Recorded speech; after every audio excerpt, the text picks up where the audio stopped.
Boker Tov. Today's Daf Yomi comes to you from the Montpellier airport. Montpellier, in the time of the Rishonim, in the Middle Ages, there was a great scholar here, Rabbi Avram ben Ahar, who's often cited. He wrote a commentary on Kesubos as well. And also, Rabbi Shlomo ben Avram ben Ahar is not the same. He's not the son of Rabbi Avram ben Ahar, but he was Shlomo ben Avram ben Ahar. He was one of the leaders of the Maimonidean controversy, is calling for the burning of Rambam's books. So here we are in Montpellier, talking about today's Daf Yomi, which is Kesubos Daf Vav, Kesubos 6. So the Gemara tells us on the top line, Bebei Rav Amri Rav Shari Ushmuel Asar. So what we're talking about here is whether or not we say Ma'u B'Tchila B'Shabbos. Are you allowed to have the initial bia, the initial consummation of the marriage, for the first time on Friday night? So we had discussed different possibilities, that whether it was are you making a wound? Is it intentional to do this wound? Is it davar she'eino miskaven? If it's a davar she'eino miskaven, Rabbi Shimon says that it's permitted. Rabbi Yehuda says it's prohibited in this situation where you do something where it was not the initial intent. So that's one part of this multifaceted dispute. So the Gemara says on the top of 6a that Pei Rav says in the name of Rav that it's permitted. You're permitted to have initial bia on Friday night. Ushmuel says it's asar. Ben Ardai Amri Rav asar. Ushmuel shari. In Ardai, which was the place where Shmuel lived, they said Rav prohibits it and Shmuel permits it. And Amar Nachman Bar Yitzchak, and the way you can remember this is Elu Makilun Atzman ve'Elu Makilun Atzman. That in the place of Rav, where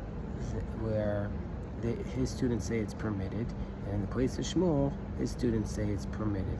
And so Rashi says, Elu Makilun Atzman, Debei Rav, Shetzris Chamaso Kedivei Rav, Rabban, the Academy of Rav, where they need to follow the words of their teacher Rav. They say that their teacher permitted it, and in Ardai, they say that their teacher Shmuel permitted it. So the Gemara asks the question, the Rav Shari, does Rav really allow the initial bia on Shabbos? V'amar Rav Shimi bar Chizkiya mishmei de Rav, Hai Mesuchriya denazaita asar laduka biyom tova. And you're not allowed to take a cloth and stick it in to the barrel of wine to use it as a stopper on Yontif. And what's the reason why it's prohibited? Because you are doing slita, you're squeezing out the cloth. And we see from here that Rav is saying that even though it was not your intent, it's going to be prohibited, because he's saying that it's usher. So how can he say you can have the initial bia on Friday night, where you're saying that even though you do a violation of Shabbos, it's a davar she'eino miskaven, and yet you're saying it's permitted? Here in this case of this suchriya dinazaita, Rav says it's prohibited. Gemara says no, Bahu, in that case of the suchriya dinazaita, where you're stopping up the barrel of wine, I feel Rabbi Shimon modeh, even Rabbi Shimon would admit that it's prohibited. Why? Because that case, the Abaye v'Rava, the Amr Travayu, Moda Rabbi Shimon Sik Reisha V'lo Yamos.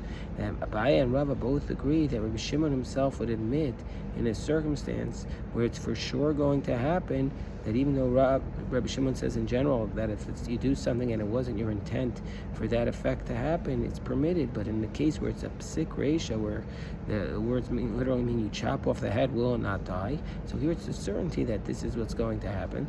So for sure, so even in this case, Rabbi Shimon would say it's prohibited. The Gemara says, "V'amar Rav Chiya bar Ashi, Amar Rav, halacha k'Rabbi Yehuda." So he says. So the Gemara says, but how can we say that Rav says that it's permitted to have the initial bia on Shabbos, but we only have the statement that Rav Chiya bar Ashi says in the name of Rav that the law is like Rabbi Yehuda, who says that davar she'eino miskaven is prohibited. That's something, if it wasn't your intent for something to happen and it still happened, he says it's prohibited. So how could Rav say the law is like Rabbi Shimon? And also Rav Chanan bar Ami says in the name of Shmuel, halacha Rabbi Shimon. And so therefore Rav Chanan bar Ami said in the name of Shmuel that the law is like Rabbi Shimon, that it's permitted. Rav Chiya bar Abi masnila below Gavri. Rav Amar halacha Rabbi Yehuda, Shmuel Amar halacha Rabbi Shimon. That Rav is saying that the law is like Rabbi Yehuda, that which means that davar she'eino miskaven is prohibited. So if that's the case, it should be prohibited to have the initial bia on Friday night. So the Gemara says, well, if that's the case, why is Rav allowing the initial bia on Friday night? So the Gemara explains, Rav Rabbi Yehuda Svirle. Rav does hold. It says Shmuel Amar Allah Rabbi Shimon. So the Gemara says, "Oh, Rav Rabbi Yehuda Svirle." Really, Rav does hold like Rabbi Yehuda. Rav does hold like Rabbi Yehuda, who says Davar She'eino Miskavin is prohibited. Well, if that's the case, why is it allowed to have the initial be on a Friday night? Because Lahach Lishna the Amar Mifkad Pocket. Because remember, we said that there was two theories as to what was going on with the blood when you broke the blood for the first time of the basula. That one theory is that the blood was all gathered up there, and that he was just releasing the blood. And the other theory was that the blood was attached and he was severing it. And according to the first theory, he was releasing the blood by breaking the pesach, by breaking that part of the body that holds the blood back. So therefore, according to Rabbi Yehuda, that by the hymen he is being mekalkel, he is breaking it, and so therefore, since it's mekalkel, it's going to be permitted, because we say that Rabbi Yehuda says that even though he says, we said this in the bottom of Hayam Abayz, that even though Rabbi Yehuda says that something without intent is prohibited, that's only by metakin, where if you're fixing it, but if you're being mekalkel, if you're breaking it, he doesn't say that. And so therefore, if it's mifkad pocket, if the blood is really all gathered there, he's just being mekalkel by the opening. But according to the other theory, that the blood is really connected and he's severing the blood from the body, he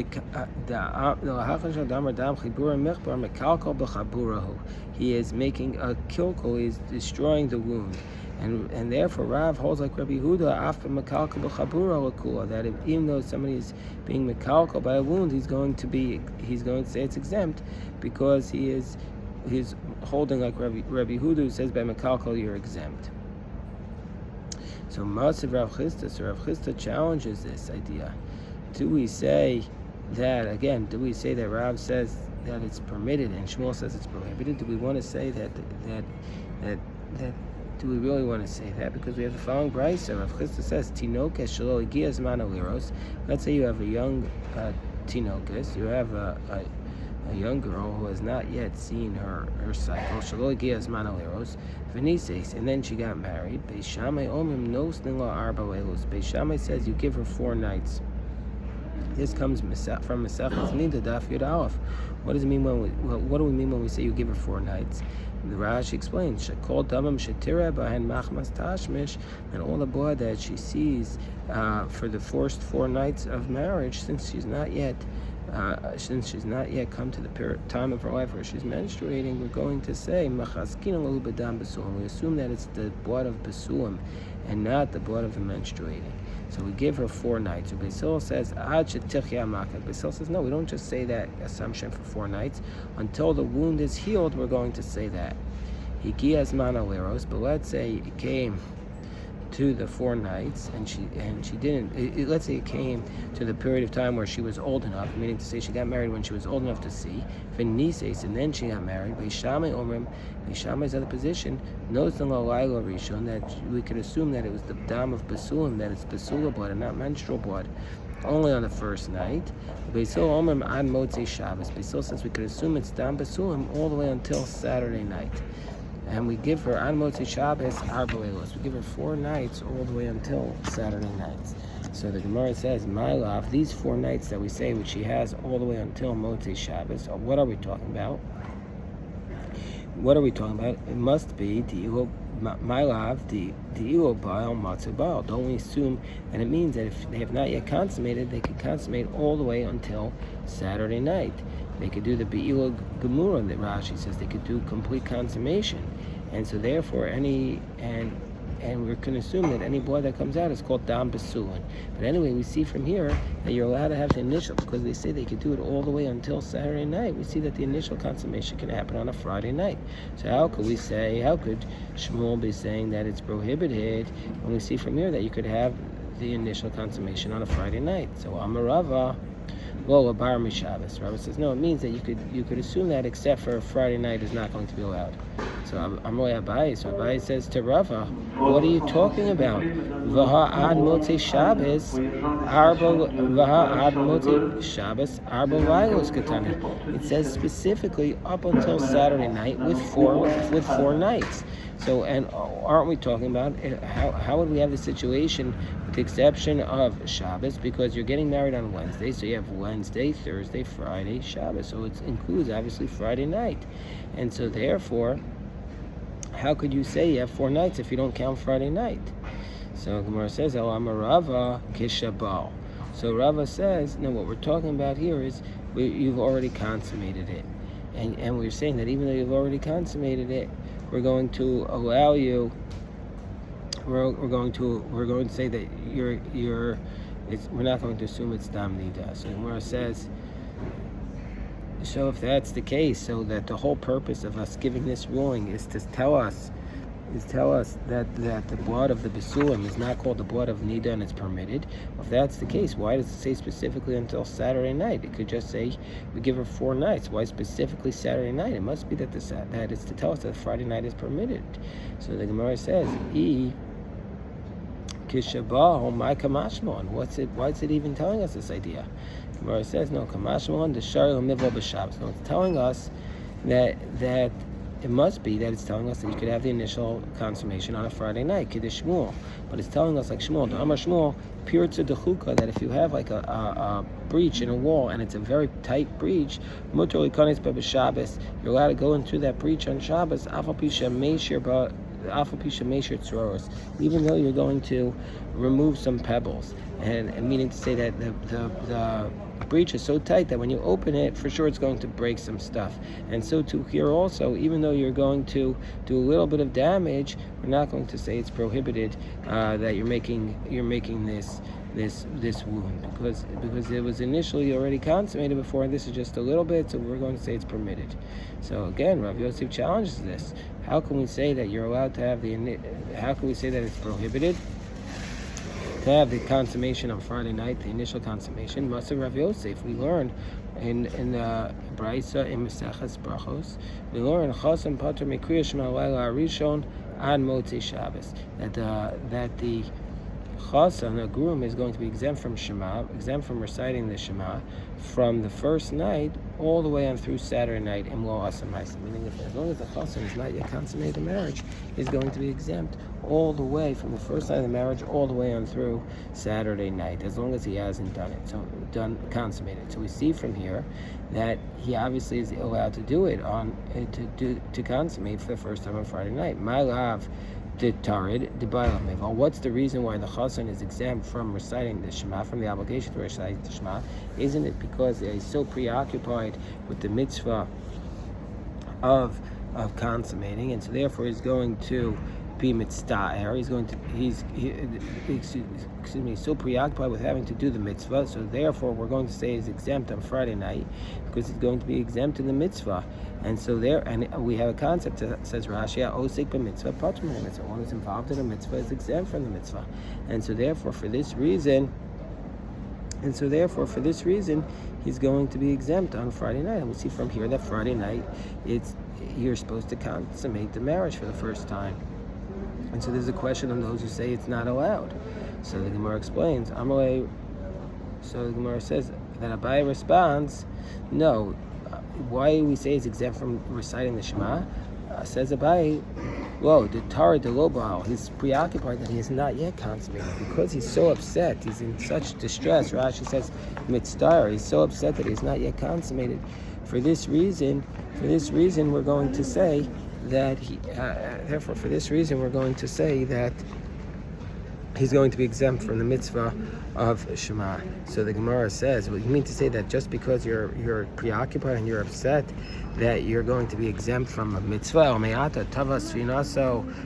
Let's say his ship drowns at the sea. If his ship sinks at the sea, do you say that you're pater? You're going to say that you're exempt from the mitzvah? And if you want to indeed say that, we have a principle of we say that the mourner is exempt from all of the a mourner is obligated in all the mitzvahs of the Torah. A mourner, even though there's a mourner is in distress, he's preoccupied with his own obligation to do the mitzvah. We're going to say that he's still obligated to all the mitzvahs of the Torah, chutz min tefillin, with the exception of tefillin. Tefillin, the mourner is going to be exempt from on the first day, because tefillin, it says a special din, shenemar b'hem pe'er. Tefillin are called glory, so since the tefillin are called glory, he's going to be exempt on the first day from the mitzvah of tefillin. So you see that preoccupation when it comes to all the other mitzvahs, the fact that you're in distress does not exempt you from having to do the mitzvah. So therefore, Ella Amar Rava, so Rava says Tanaihi. Rava says that this is a dispute. So he's saying that which we said that we'll read the Rashi. Rava says, for sure you can't respond. That which we say the chassan is exempt from Kriya Shema is mishum de lo matzi baal. It can't be because he has not yet consummated. Im Kin says Rashi lo avad pater, he wouldn't be exempt. Do lo tarbet var mitzvah, because he's not preoccupied with the mitzvah. So therefore, what do we say to Naihi? So we're saying that this is a dispute, whether or not Rashi says whether or not be'ilah, the consummation of Chabura on Shabbos, is that whether or not the consummation for first time on Friday night is permitted or not is Machokas Tanayim. And the one who says it's prohibited to have the initial consummation on Friday night follows the position like a Tana. But there's another Tana who says that you're not allowed, that the Ikatana Asira does Achrina the Asra Mivo. So there's one Tana who says that you're not allowed to, and one Tana who says you can. And how do we see this? The Tana Chada, one source says, if you didn't consummate on the first night, Pater, you're exempt from the Shema. Af Pesheni and Pesheni, Pater. Af Peshlishi, Pater Af Peshlishi. Meaning to say that as long as you haven't consummated, you're going to be exempt all of these nights. Vitanya Idach, and whereas the other source says, and what's the third night? The third night is Friday night, and says you're exempt, which according to that approach means to say that you're obligated to consummate on Friday night, and so therefore it's permitted. Whereas the alternative source says Rishon Mosheni Pater Shlishi Chayev, that on the third night, i.e. Friday night, you'd be liable to you'd have to say Shema, because you're not going to be able to consummate that night because it's prohibited. V'abaye, so this is how Rava is saying it, whereas Abaye, remember we said at the top of the page that this was Machokas Abaye and Rava. How do we explain this dispute? So what would Abaye say here? Abaye would say, Hasam Nami Batir Depliki. They're discussing the question of the preoccupation. So he says, Abaye would say that this dispute amongst the Tanaim is betirda, that pligi, that they're arguing about whether or not if you're just preoccupied, if you're upset, whether or not that's enough to exempt you. And the reason why you're exempt from Kriya Shema is not because the reason why you're exempt from Kriya Shema on Friday night is not because you're allowed to engage in the bia, but rather it's because somebody who has the distress of the mitzvah is exempt from Kriya Shema. And it's not similar, says Rashi, that Abaye says, it's not similar to the case of a mourner, because there he was preoccupied with a reshus. There he was preoccupied with something which was not a mitzvah, because his distress is not a mitzvah, even though the mourning period itself is a mitzvah, maybe it's a rabbinic, but the first day it's biblical, but the idea of feeling distress, that is not a mitzvah. Whereas the one who says you're liable, he says, the one who says that you're liable on Shema, he says that the fact that you're exempt does not, the fact that you're preoccupied does not exempt you. And the Gemara says, V'hani Tanai ki hani Tanai. And these machokas, these Tanayim, are like these other Tanayim. The Tanya we learned, Akones is a Besula, one who marries the Besula, or Yivol B'Tlila B'Shabbos, one who marries the Besula should not have the initial consummation on Friday night. The Chachamim Matirin, whereas the Chachamim allow it. So we see from here that these Chachamim are allowing the initial consummation on Friday night, whereas the other position does not allow it. Man Chachamim, who are these Chachamim who allow the initial be on Friday night? It must be, says Rabbi Shimon, Amar Davar She'emus Kavin is mutter. It must be Rabbi Shimon who says that since it's not your intent to cause a wound, it's going to be permitted. So Amarle Abaye says, but how can that be? But here it's a certainty. If it's a certainty, Rabbi Shimon would say it's permitted. If it's a certainty, even Rabbi Shimon will not say it's permitted. So the Gemara says, no, that's not the case. Why? In this case, it's not a certainty because it's not like those Bavoyim she'em bekim be'atiyah. There are certain Babylonians who are not experts in atiyah. Atiyah was to angle themselves so they knew how to have the consummation without rupturing the causing blood.